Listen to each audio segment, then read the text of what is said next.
Hello, hello, hello, and what is going on, everybody? It is Master of the TDS, and I am joined by my lovely wife, WritingRaven. And we're back for another episode of Psycho-Synopsis. Indeed. A segment where we summarize all the Psycho for you. Just a scattering of topics throughout the week, all summarized into a neat little package for you to enjoy and consume at your leisure. You are welcome. A lot of things going on behind the scenes lately. Mm-hmm. We'll have more news on that in the future. Mm-hmm. Don't forget you have the option to join the channel if you'd like to. At dusk, midnight, or dawn level. Just throwing that out there. Indeed. Anyways, we got a bunch of topics to cover, so... Let us begin with our first and my favorite client, Rob Zombie's The Munsters. Yes! An ode to the 1960s TV series, the film marks the first time the Munster family is in color. And this movie, as it turns out from the trailer that was just released this week, which is an awesome trailer by the way, is actually a prequel to the series. It's about how Lily and Herman met. My wife knows more about the Munsters than I do. I'll be honest that I haven't watched as much as I'm sure she has. Yes. However, from what I did know about it and what I watched and saw at the trailer, it looked very much like it captured almost the exact same kind of quirky humor with also the nice, spooky twist that the original show had. Absolutely. Rob Zombie was very inspired by the Munsters. He loved the Munsters, so he's definitely captured the original soul of the original Munsters. But, interestingly enough, I was informed that a lot of people, some people did agree with us, a lot of people were not happy with it in the comments, which was kind of weird because it seems almost exactly the same as the original show. Now, maybe they found something in particular they didn't like? Nah. Well, it's Rob Zombie. He's known more for gory horror. I guess if you're expecting gory horror and you don't get it, that may be a reason why they are not as happy with it. But I think that he actually captured the tone quite well. I completely agree. Now, whether the movie will be good or not, that remains to be seen. But we're getting tickets for it, and one thing that I really loved in the trailer was that there was this one moment in which Grandpa, the guy on the left that you see, sounded exactly like the character from the 60s. It was just a one brief moment, one single word, but it literally sounded exactly the same, and I thought that was awesome. Yeah, it looked like a fun, quirky show that you would like to watch. It looks like something that has potential. Agreed.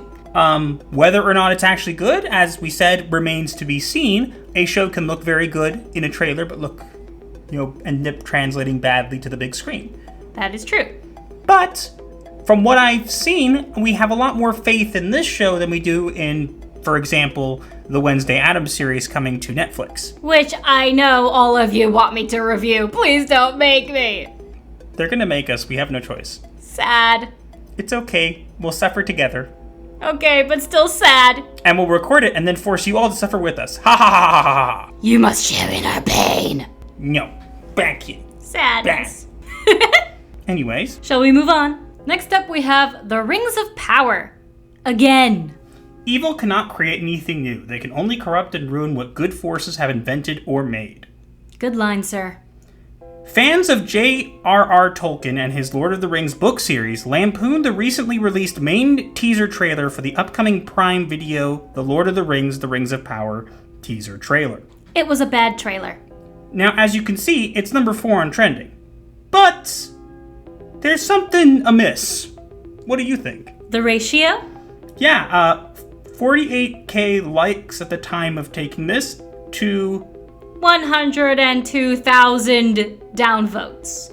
People don't like this show, Amazon. We don't want it. It is so sad that this could have been something really good that brought a lot of people together, and instead it's become something so divisive that you have to moderate comments and hide away and pretend that people are going to love it, when in reality, people don't like it. They really chose the wrong fandom to mess with this time. It's not something that needed to be made, and if you were going to make it, you should have done it correctly. Which we all know you weren't going to begin with. You literally inserted your own characters, changed the story, collapsed a bunch of the lore into one time frame, and you're just like, it'll be fine. It won't. Exactly, it won't. The fans are making their voices heard. And it doesn't matter what you do or who you pay, guess what? What? It's still going to flop. Oh, yes. One of the most expensive shows. Wasn't it like $1 billion per episode? Uh-huh. And it is going to flop so hard. And I can tell you that with certainty because of what we've been seeing. If you actually had something to show us that would get us invested, you would have done it already. Yeah, you would have. All we see is generic fantasy show. Oh, by the way, it has the Lord of the Rings name on it. Yeah, it could literally be any show. It looks that boring. The dialogue in the teaser trailer was literally like a 3-year-old wrote it. And again, it could be any fantasy show. If you wanted a fantasy show of your own, you could have made it. But you knew no one would watch it because it would be terribly written and it probably wouldn't be something interesting. So you had to co-opt the Lord of the Rings brand and create a show that you think is going to get people to watch. Sorry to say, that ratio speaks volumes. I mean, Hollywood has done it with every other franchise, so they were obviously going to move on to the next one. This one's not going to go the way that you planned. No, this is a fan base, that's maybe, 100 years old? I don't know. Long story short, this is going to be terrible. We've heard already a bunch of things from behind the scenes. I have my sources. We have people we trust and know who have reached out to us as well. Mm-hmm. So we know a little bit about what's going on. It does not sound good. Not at all. It does not sound good. The show is very fluffed out, apparently. It has very little plot. And of course, it's just diverse character, diverse this, diverse that. And that's not a show. That's a flop. You reap what you sow, Amazon. Indeed. Most people would take a look at this, see the reaction from fans, and take a step back and say, did we do this justice? Are we doing the right thing? But no, you already sunk the money into it, so you refuse to accept criticism and going to call us all trolls, when in reality, we're not trolls. We are the real fans. You are the trolls. Or maybe in this case, we should call you orcs, because you have a tendency to see orcs as pretty much every bad thing ever, isn't that right? Yeah, I mean, you can't give orcs a culture. They don't have one. Regardless, the show's not going to do well. You know it's not going to do well. And no matter how many paid shills you send out after fans, we will always win. Which is a great segue. Indeed. Because speaking of shills, next up we have this person. Because I do not want to bother with her name. Red Queen novelist Victoria Aveyard got obliterated on social media after she attempted to run interference for Prime Video's The Lord of the Rings, The Rings of Power. Now, let's take a look, There's a handsome devil there in that image. I wonder why. Well, the article is literally about you. Yes, so, the good segue here, we did discuss this on a live stream. Mm-hmm. Basically, this is the author of a popular book series that I've never heard of. Me neither. And apparently her and her 108.5k followers needed to come after me for my opinion on the Rings of Power trailer. Mm-hmm. She got destroyed, but let's go through the discourse, shall we? Certainly, because it is glorious. So I watched the trailer, and then you could see, I commented, this could literally be any generic fantasy show and you would never know the difference. Defiling the works of Tolkien for agenda and destroying the mythos for diversity, the Rings of Power crazy face. Because that's literally what it is. So Victoria Aveyard decided that of all the people who commented, she had to come after me, and this is what she said. Imagine being mad at diversity in the new Lord of the Rings show. And she made it very clear what she meant because in her follow-up response to somebody else, she also said, it's also not insane to update the perspectives of a series written many decades ago. Truly not the end of the world, except it's Tolkien. Tolkien wrote this story based on English mythology. Technically, it's that he wanted to create a mythology for England, but everything he wrote within The Lord of the Rings was specifically England. Yes, and guess what? What? Just because we're making this in this time frame does not mean we have to disrespect the time frame when the story was created or based on. Shocker. Guess what? In that time frame, this is just fact, there weren't as many diverse people. It was mostly white. Yes, because it was England in the 1800s. And this is not racism, this is fact. Simple as that. Tolkien made mythos for England. That was all it was. Now, obviously, you can see she's trying to call me racist here. So I fired back. When it doesn't fit the lore established by Tolkien since it was based off the mythology of England. Yeah, that's kind of a valid criticism. Not mad either, but you seem to be skilled in projecting, so that doesn't surprise me. Maybe go write more of your own stories? Except in our live stream, we read all of her 1-star reviews. The woman obviously does not know how to write. Even the 5-star reviews were barf-inducing. Yeah.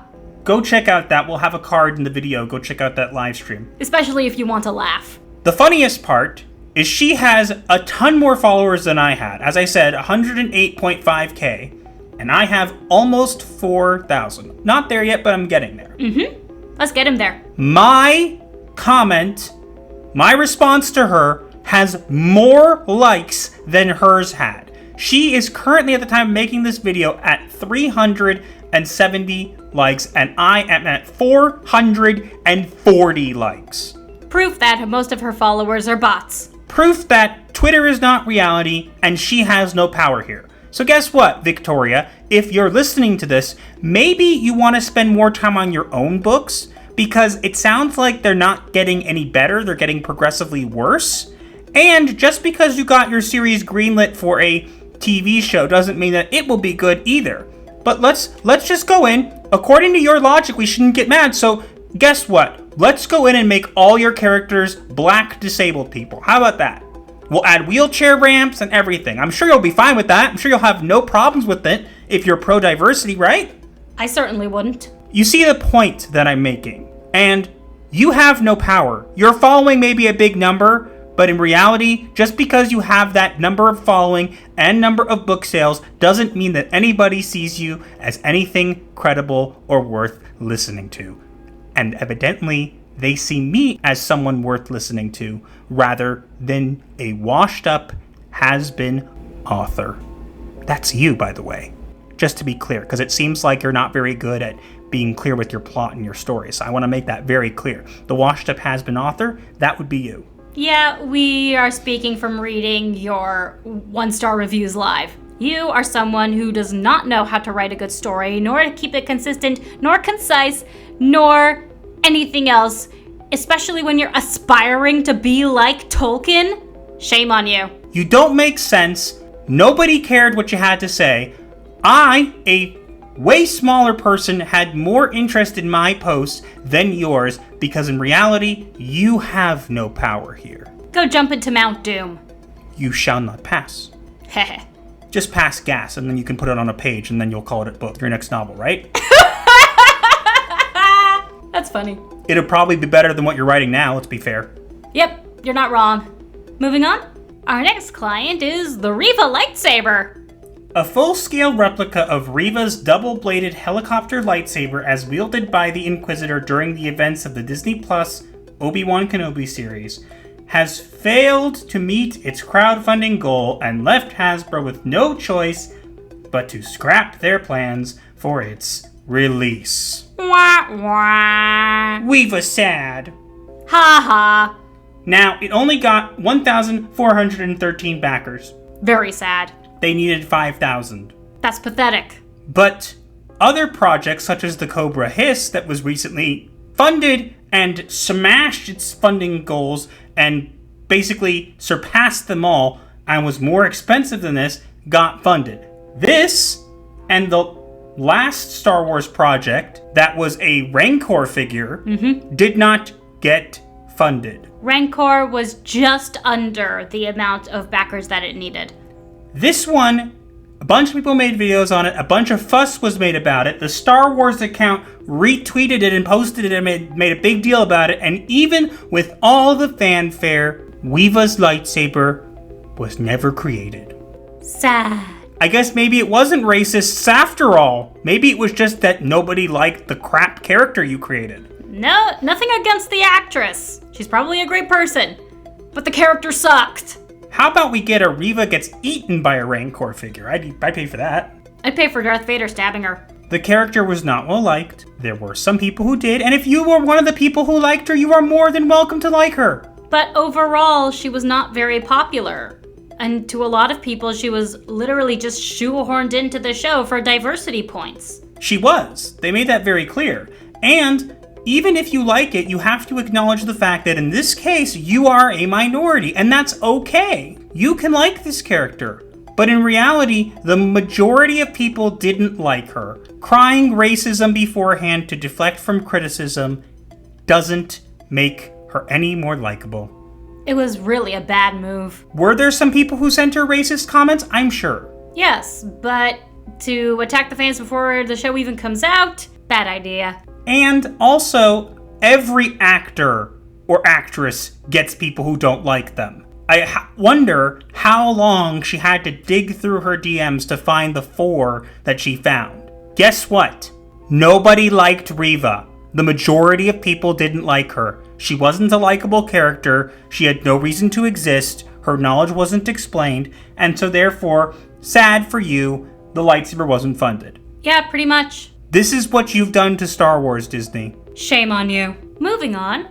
Next up we have Ms. Marvel. No more Inhumans. In a surprise twist, particularly given the emphasis on using her original origin as a spearhead to replace the publisher's Merry Band of Mutants in the popular zeitgeist with an analog that would allow Disney to avoid paying any dues to then X-Men film rights holder Fox, the season final of Ms. Marvel has confirmed that the eponymous heroine is not an Inhuman, but rather the MCU's first proper mutant. Yay! Whoopee, no one cares. Seriously, no one cares. Look, I know there are people out there who like this character. You are allowed to like her. I've read her books. They're not good. They suck. I've heard the show was okay, but nothing special.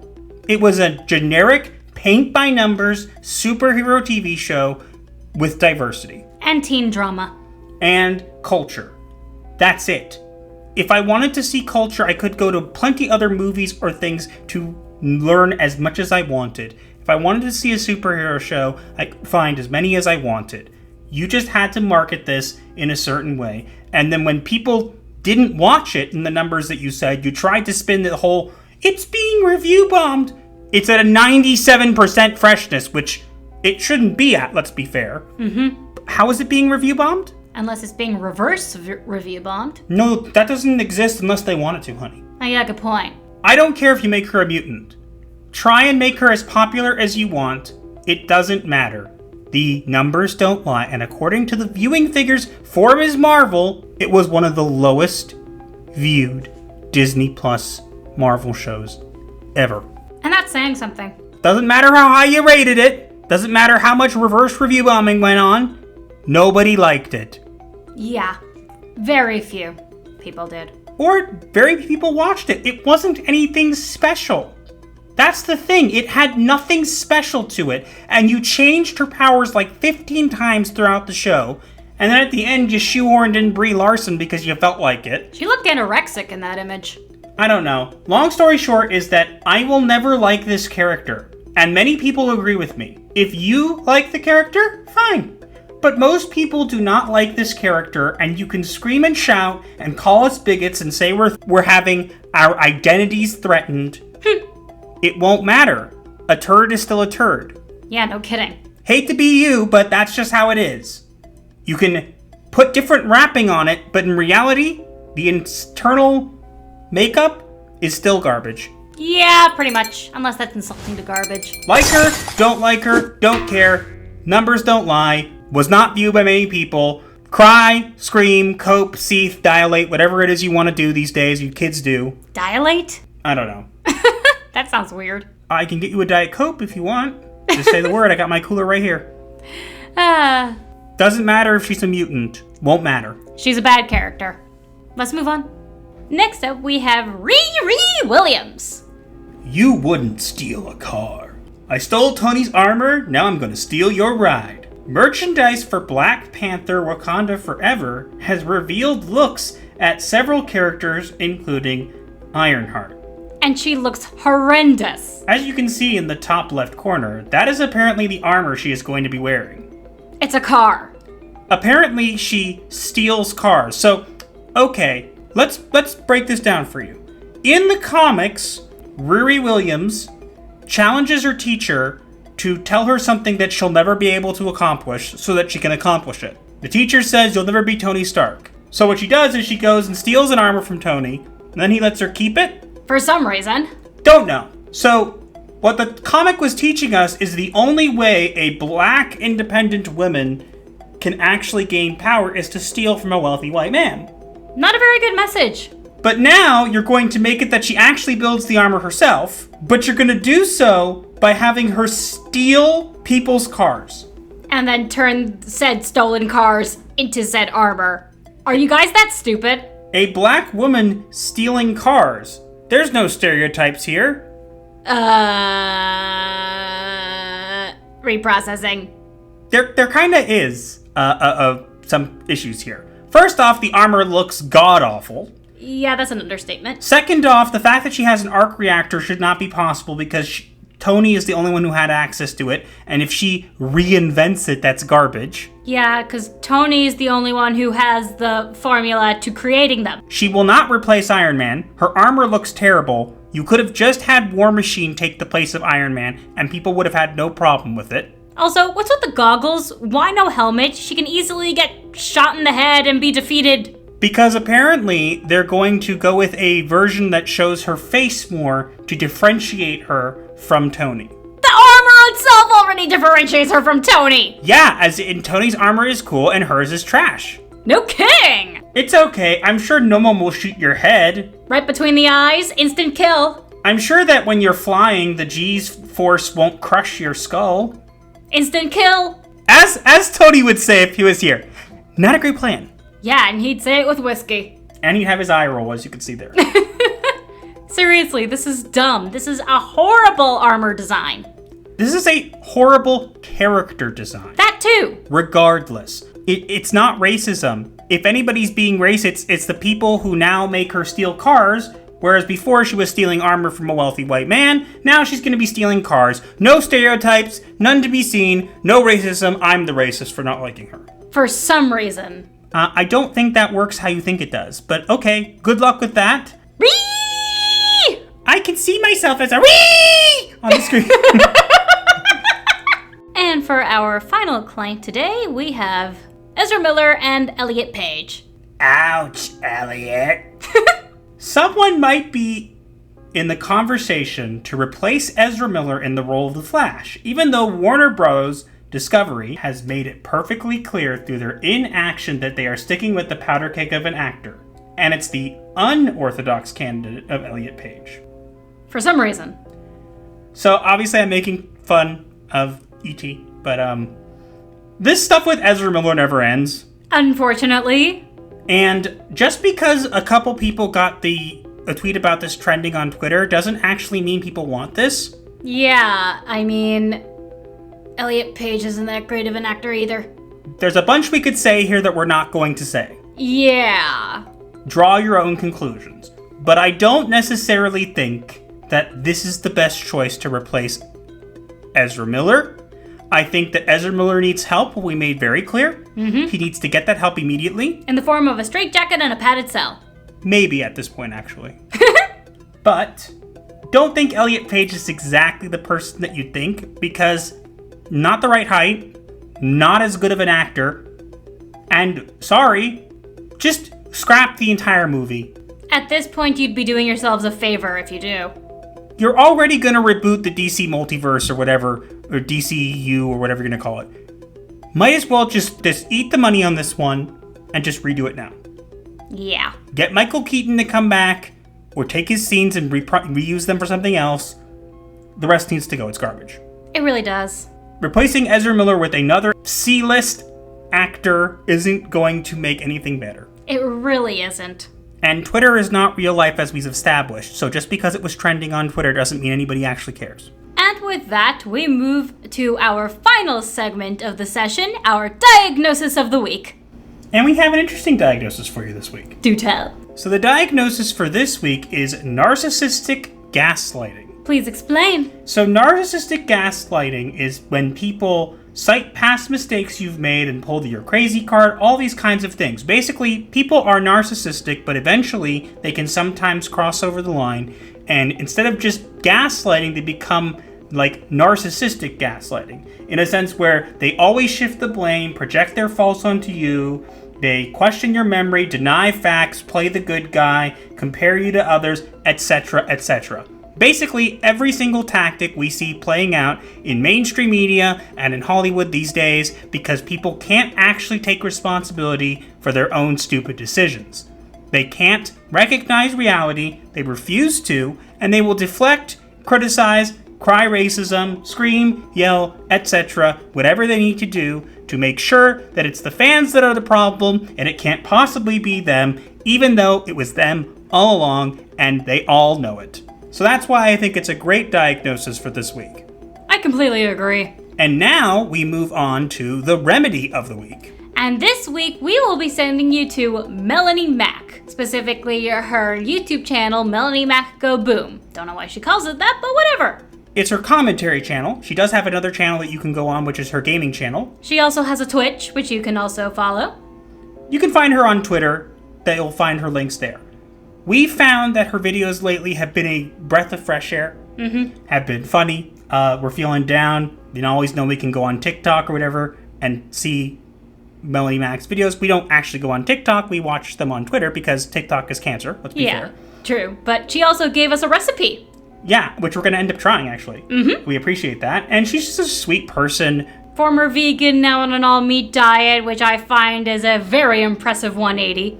And she's just an interesting person, someone that doesn't take herself too seriously. She's willing to kind of talk to anybody as long as you're respectful, and I quite admire that in her. So, head on over there, grab your butter stick, and let her know that Gothic Therapy referred you. Indeed. That's all we have for this week. Let us know what you think in the comments below, and also make sure to like, share, comment, and subscribe with notifications on so you do not miss your weekly therapy session. Or you will be charged. So smash those buttons like they're bad kitties, and if you want, as we said before, consider joining the channel at the dusk, midnight, or dawn tiers. One of us. One of us. You can also find links to all of our socials in the description below, as well as links to our new merch store and our Discord server known as The Clinic. Be sure to check them out. We have a great new design from Spartan Flash Sentry. Shout out to him. He's a great artist for our channel. Bad Kitty merch is now available, so go check the link in the description and order yours today. Indeed. But yeah, that's all we have, and we will see you guys in the next one. Gothic Therapy, out.